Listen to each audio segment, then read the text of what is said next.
use cases are essential to understand how the ED324/ARP6983 standard can be applied to concrete applications.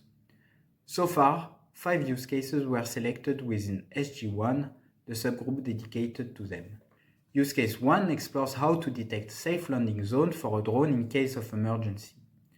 Use case 2 proposes to use machine learning to compute the separation between 2 consecutive aircraft during final approach. Use case 3 uses machine learning to detect in-service damage on airframe structure. Use case 4 suggests to use reinforcement learning to learn mid-air collision avoidance maneuvers. Finally, use case 5 provides a solution to replace lookup tables by neural networks to predict the appropriate maneuvers for the airborne collision avoidance system.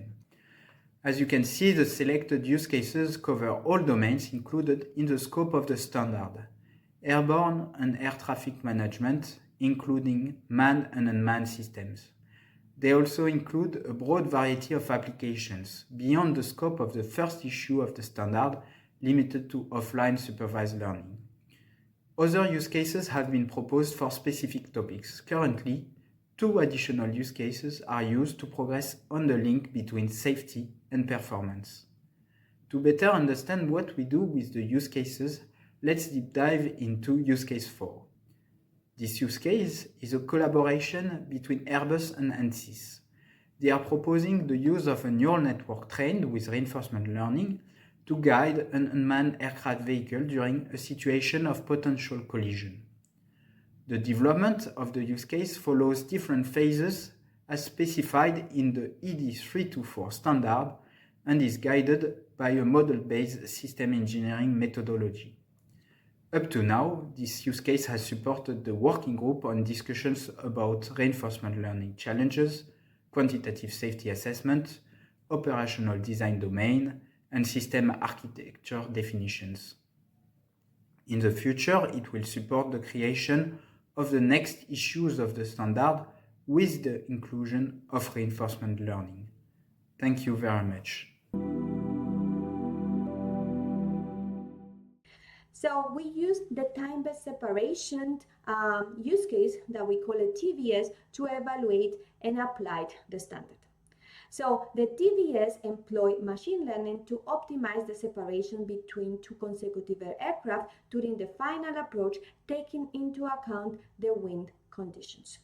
So the TVS has been developed by Eurocontrol, Euronova, and WAT.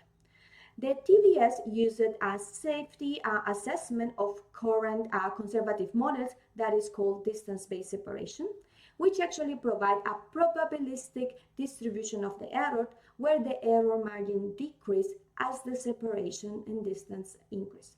So in order to achieve these high accuracy requirements, the system actually consists in different machine learning models, which has been trained for multiple years of data and also for a specific output.